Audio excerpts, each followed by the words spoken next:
ওনাদের বলতেছে কেবল শর্ট খাইব এটা সব কথা হবে তাহলে পুরোটা চেঞ্জ করা লাগবে নাকি কেবল বাইরে কতটুকু আছে কি আছে সেটা আমরা জানি না ভাই যদি কেবল থাকে আমার মিনিমাম 3 ফিট কেবল লাগবে 5 ফিট কেবল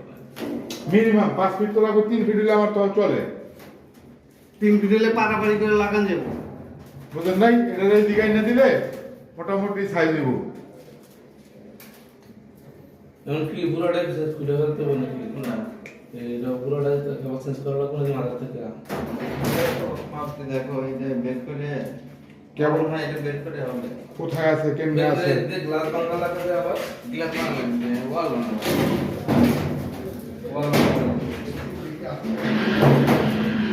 ওয়াল বানাবো